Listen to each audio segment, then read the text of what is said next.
start. So welcome to, hi Leslie, lovely to see you again. Hello Lucy, my wonderful favourite partner, how are you? I'm very well, thank you, I'm very well. Thank you so much for, I don't know, we're joining in this big education conversation. Yeah. I was actually with some young people yesterday, some very articulate and passionate young people yesterday in a secondary school about, you know, talking to them about, you know, if they had a magic wand, what would education, you know, be like? And so it's just great for you and I, who've been working together now for, I don't know, perhaps just over a year.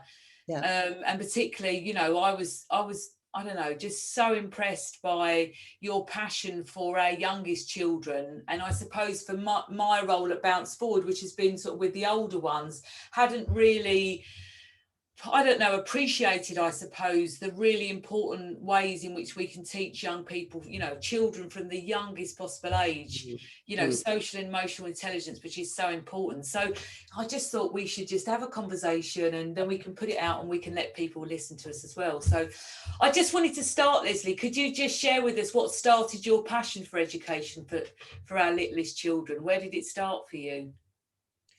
Well, I suppose on a personal level, when I had my two little ones, so I have a boy and a girl, and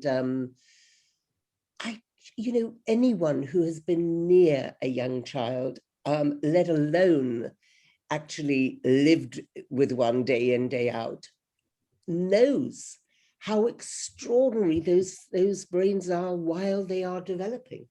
I mean, they work to an optimal degree that is far more intensive, more exciting in its potential and its scope than we do.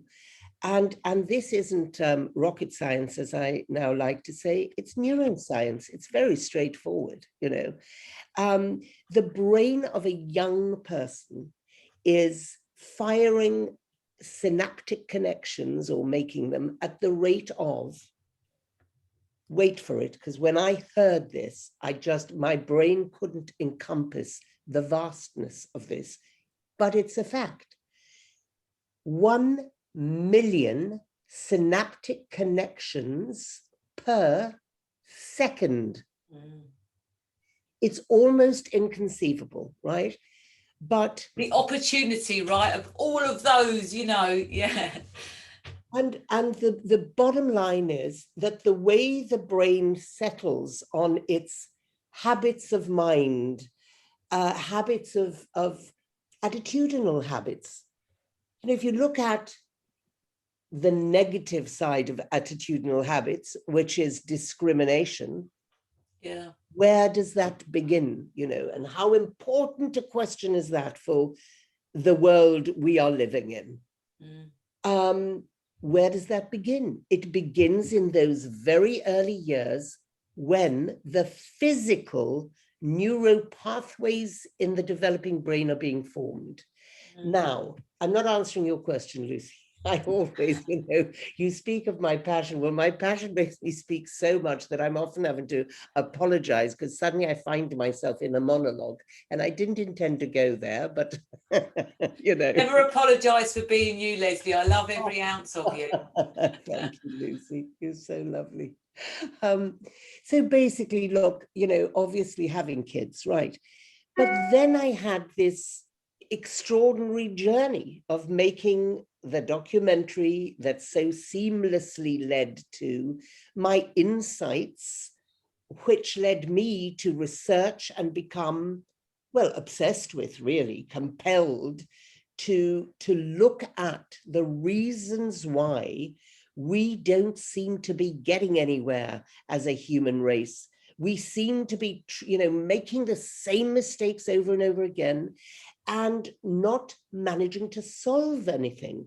Yeah. And at the same time, I think we're at a very frightening point in history of humankind and the world, you know, because at the same time, we have in this imbalance of power that we live through, where men are the decision makers, men are the ones imagining the new technological digital world. you know, it's terrifying because we're going at this exponential rate, spending trillions on what I very often in my anger at the situation, and there's plenty of that, think is, you know, boys with toys. It drives Yeah, me I mean, mad. I would encourage anybody listening to this to watch, you know, India's Daughter, which is just such a powerful piece of film. I mean, one which is very hard to watch, but one I think is really important.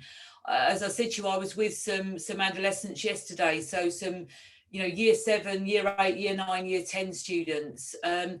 And one of the most powerful things that was coming across in that conversation was the gender inequality, and particularly the girls and the boys talking about the responsibility of being able to say no shouldn't just sit Absolutely. with the girls. It should be Yes. something that's taught. And, you know, and it just got me thinking about, you know, the story that you told through India's Daughter. And I just wondered whether you thought, you know, in terms of geography, because it is so stark when you go to places like India about, you know, the male sort of domination and women's responsibility to not be out late at night, and, you know, not even late at night, but at like at 8:30 at night or whatever it was.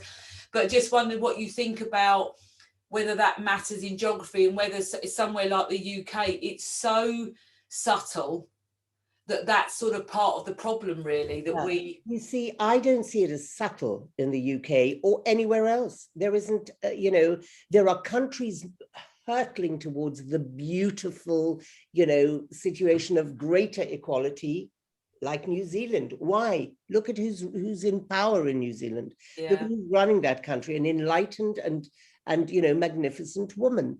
But there isn't actually a country in the world that is immune from this inequality, discrimination, bigotry. It just expresses itself in different ways. So, I mean, I wouldn't even say it's subtle in one place and explicit in another. It's just different. So if we didn't have a problem here in the UK, can you explain, or anyone, obviously not you, Lucy, you know, but you know, can anyone explain the statistic that 1 in 3 girls between the ages of 13 and 17 in the UK have experienced sexual violence? Yeah. Now, of course, we're not exempt. Of course, we're not immune. Everyone is programmed by sociocultural thinking. We are the products of what we see, what we are taught to believe. When we are told that this person is of less value than this person, we are learning to discriminate.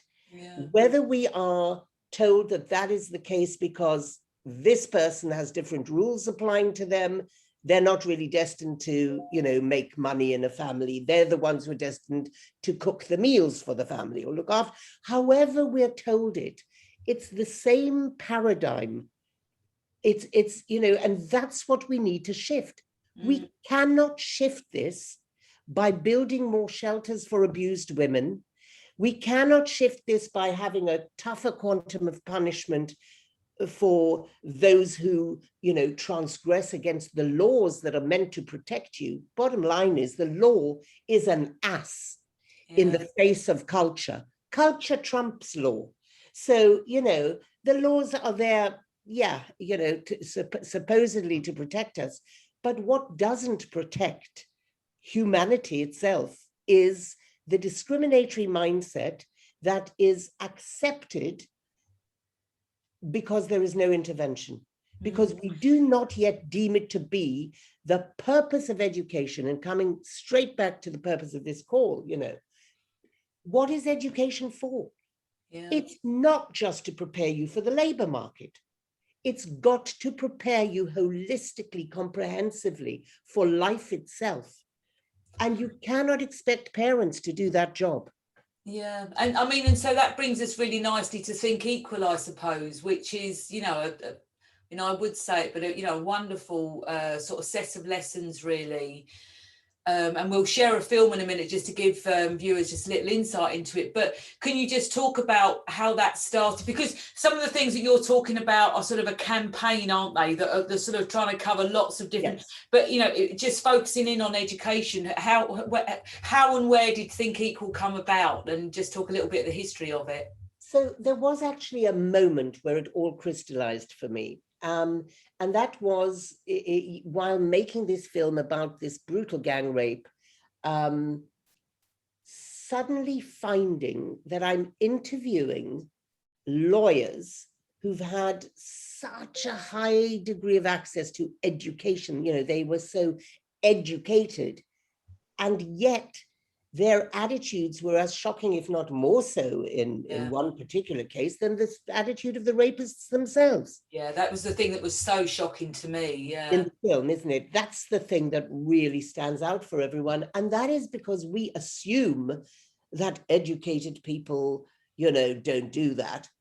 Of course they bloody do. Mm-hmm. They've been taught since the moment they've opened their eyes that certain girls are fair game, or they've been taught that girls are just destined for different things, and that when men have needs, they deserve to be satiated because boys will be boys, whatever it is, you know. And there's so many expressions of this pernicious evil that exists the world over. And by the way, we keep talking about gender here, but gender is just the tip of the iceberg. And in Think Equal, as you know, it's only one of the 25 competencies and skills that we teach our children is gender equality, only one of them. Because the same applies to systemic racism, to religious intolerance or hatreds. Absolutely the same applies. Now, that was the moment, I guess, when I realized that I was naive in thinking that, oh, educated people, educated in what? Yeah. That is where it all came home to roost. And I thought, you know what? When Mandela spoke about education being the most powerful weapon we have to change the world, what did he mean by education? He sure as hell did not mean that education of the lawyers I was sitting with, one of whom was saying, if my daughter went out with a boy who wasn't her husband after dark, I would take her home to my farmhouse, pour petrol on her and burn her alive. Yeah. A lawyer saying this. Well, he sure did not mean the kind of education that guy had. Yeah. So what did he mean? And it all comes down to mindset and us valuing each and every human being as of completely equal value. We're all the same but different. All these things that if we don't teach our children as part of their education, well, they're never going to learn that from the world, because the world is going to teach them the opposite.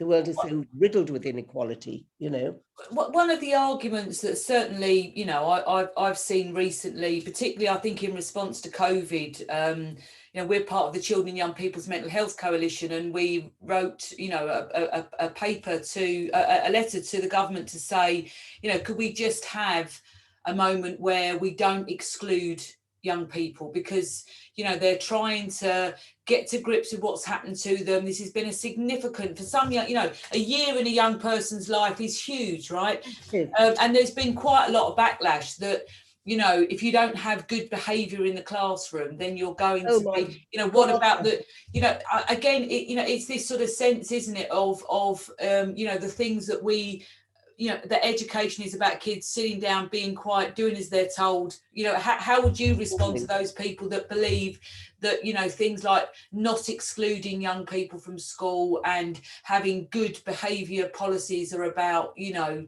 children doing as they're told, and if you don't, then you're basically just opening up a, you know.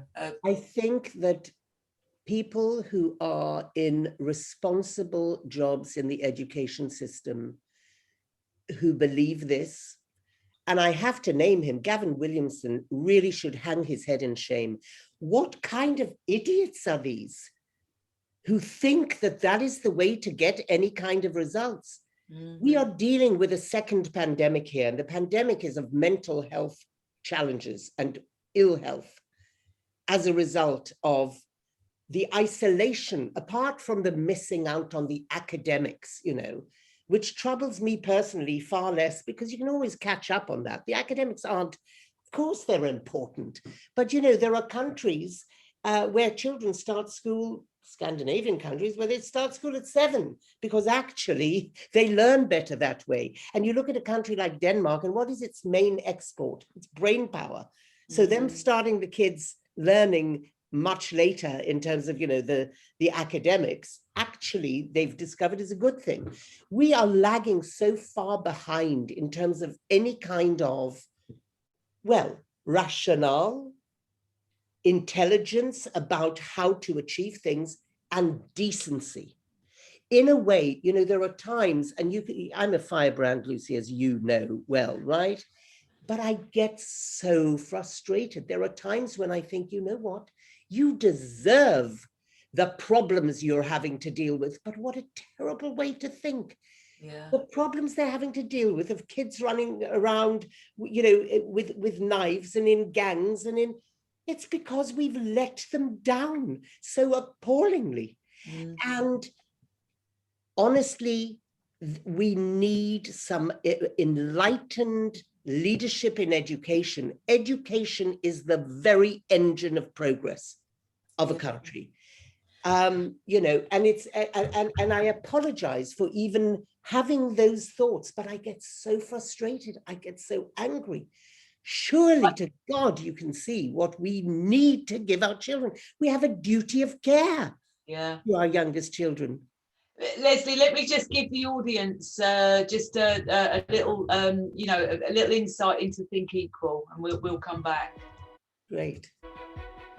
Education for all of our children now is the most important form of social investment that we can make. The early education of a child is so incredibly important, and it's so difficult for children, adults, young people to wriggle out of their early education. Social and emotional learning to me isn't some see-also annex to education. It should be seen right from the beginning as one of the central purposes of education, alongside the development of children's other talents and their intellectual capacities, their aesthetic sensibilities and so on. In our educational system, we're so focused on achievement, tests and scores, and trying to get children ready for careers, and we ignore their emotional intelligence. We're not really talking about what kind of people they are, and that's why we're in this moral crisis. Let kids know from the beginning that there's nothing to fear in the other, whether it's another gender, or a kid who's from another culture, or another color, or another religion.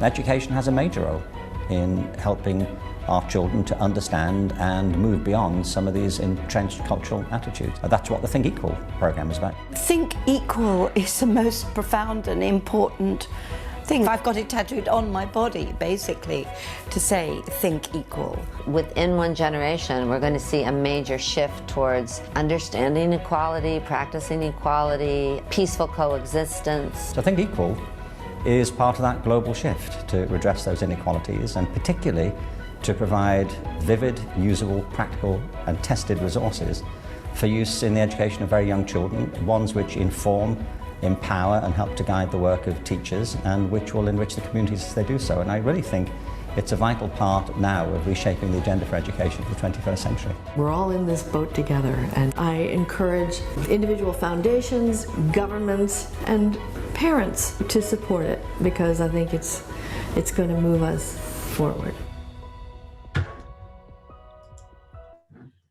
That's lovely. It's beautifully put together, Lucy. Thank you. And I just want, we've been, as you know, we've been working together now for a while, and bringing together sort of teacher training with the delivery of Think Equal. And we were very fortunate, weren't we, to get some money through the Big Issue grant and work with schools in Peterborough, Cambridge, but also London and other places. And we got this lovely piece of feedback.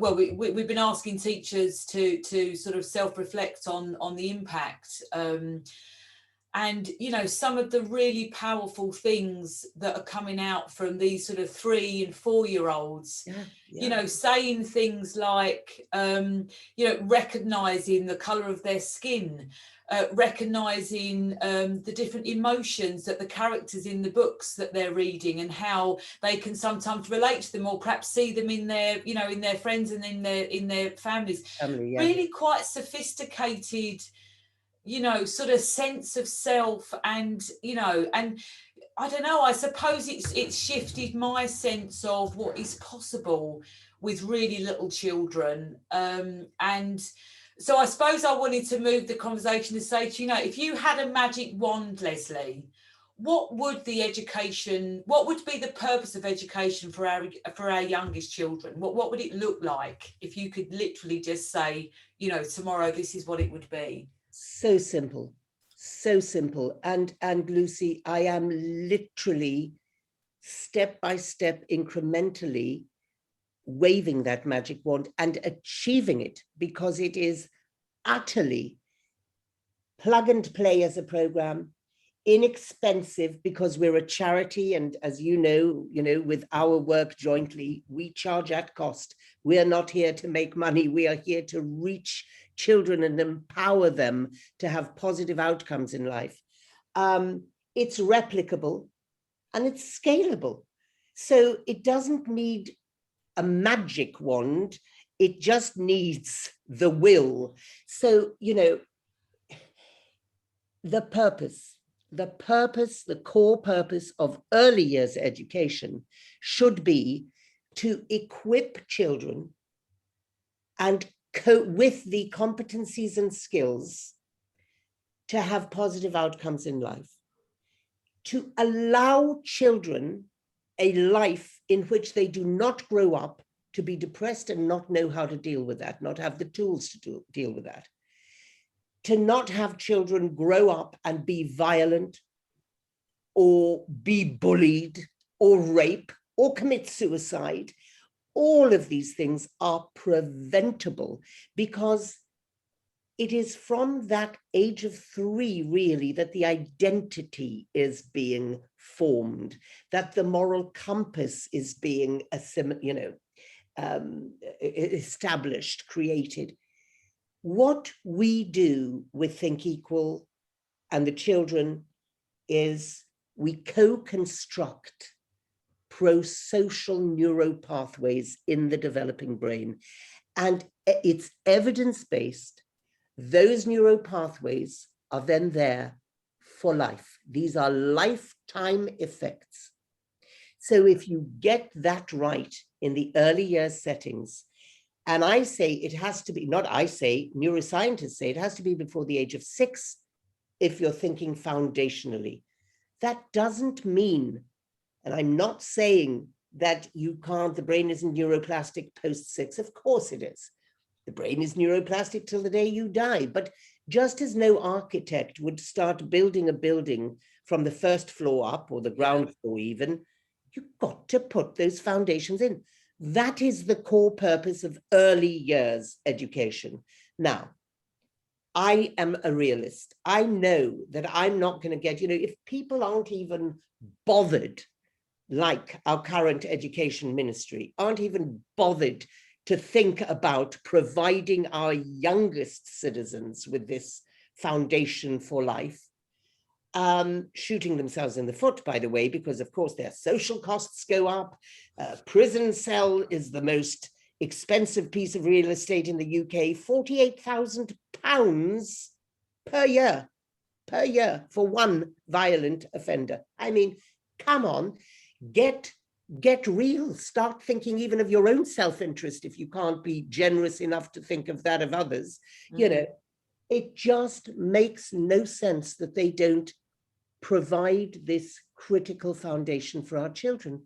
And the thing I always say to, policymakers particularly is, you have a duty of care to these young children who you are there to, provide a lifelong education to. How can you possibly say it's compulsory for them to learn literacy and numeracy Yeah, But it's I mean, optical. I think, and I know that that for us to rely on government to make these changes is probably not the thing that I think is really important for anybody who's listening, whether you're a parent, whether you are somebody who cares about, what children and young people learn in school. We're talking about £385 to get Think Equal into a primary school. Yeah. Now, I know there are not per year. Exactly, yeah. So, that investment, if you think about, the amount of primary schools that we've got in the UK, but also I think if you are a passionate parent in a local area, if you are a business person who just thinks, right, how many primary schools or how many early year settings have I got in my area? How can I help? Correct. That's what we're talking about. And as Leslie was saying, this is not, this is a one-off cost. Those wonderful materials that you get, so many resources, they stay with the school as long as you look after them and and take care of them. They stay with you. And I think the other unintended outcome that I must talk about is the teacher training, because one of the frustrations for me is that in teacher training, they get nothing about, or tiny bits about child development. It's much more about behaviour management and, your subject specialist. Whereas, if you think about all the things that you were talking about in terms of brain development and understanding what's going on in the brain and how that can actually be really helpful in terms of teaching and learning in the classroom, then, what you get with that, with that £385 is also a teacher who has had some of that sort of intensive training, can think about that sort of psychological development for themselves and their own self-awareness, which is and that is why we value partners like you so much, Lucy, because we can only focus on the children, very, very narrowly and brightly, of course, but the teachers are in a system which, as you say, the system is misguided. So until we reach the point, and may that be soon, but it's going to take decades, until we reach the point where it is accepted that a part of every teacher's training is, this critical understanding of what the purpose of education is and how to encourage and nurture good behavior, not demand it or punish when it's not there. Until that point, we need organizations like you who are so brilliant at giving enough of a training to those teachers to enable them to have self-development, resilience, to be able to cope with the challenges, and how overwhelming are they right now, and a system of development that brings them together with these tools of ours. We need that depth. We need that attention to the teachers, which we can't give. We can't, be all things to all. So the two things hand in hand are that magic wand. That is what they are. Yeah. Leslie, it's such a, I could talk to you all day. I wonder if I could just finish with asking you what you're most proud of. You've been working with amazing people. You've been speaking at the United Nations. You're on a global mission here, and I just wondered what you're most proud of. It's very simple. I'll tell you what I'm most proud of. That one whole country, Belize, has accepted the word compulsorily in our agreement with them. We have, which I'm also the most proud of, supporters who make me want to cry every time I think about them. We have people who have said, I so believe that what you're doing can change the world. It has given me the kind of, hope and optimism that I have lacked. I am going to give you, I'm going to fund one entire country. Literally, we have people that extraordinary. And this amazing woman, I'm going to say her name. I don't know, she may not thank me for it.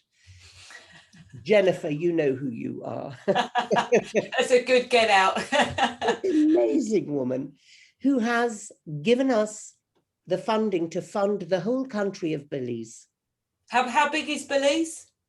It's not huge. All of the early years settings amount to, I think it's 275 of them. Yeah. But we are training all the teachers in Belize, every single one of the 3 to 5 year olds. And the word compulsorily is in the agreement. So the Education Minister of Belize agreed to give this program to every single 3 to 5 year old child in the whole country compulsorily. So what I shouldn't even be asking this or pointing this out. Her name is Deborah Domingo. And you know what? That's what we need. That's the kind of enlightenment we need in our leaders. And there are governments that are that enlightened. It ain't where we're sitting, Lucy, in the UK, sadly. And we really, whoever has the commitment to that will so be rewarded. The GDP of this country will skyrocket because suddenly we don't have to pay £48,000 a year for every violent offender who has been taught from the youngest age that violence is not an answer. And why would you be violent against someone who is your absolute equal, who you empathize with, who you cooperate with, all the things we teach our children. And why would you need to focus on behavioral discipline if you give your children the tools for self-regulation at the earliest age? Yeah. If you say, you know what, it's okay to be angry. We're all angry. We all feel anger, of course. It's a natural human emotion. Here is what we do to help us control the unpleasant feelings that we have, or the feelings that interfere with us learning or focusing, or here's what we do. And we give them the tools from the earliest stage. I'm only focusing on one tiny little, tip of this extraordinary program.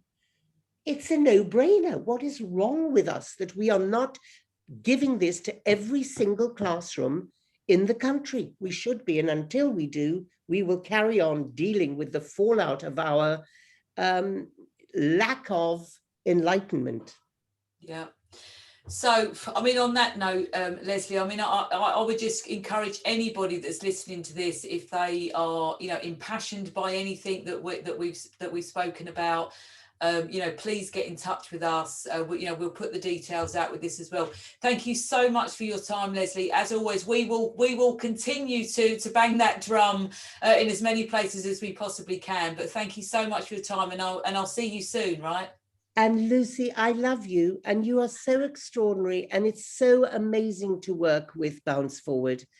Thank you for everything you do. I really mean it. It deepens everything that we do. So thank you for your partnership, and thank you for your dedication and your commitment to this. Thank you. Speak soon.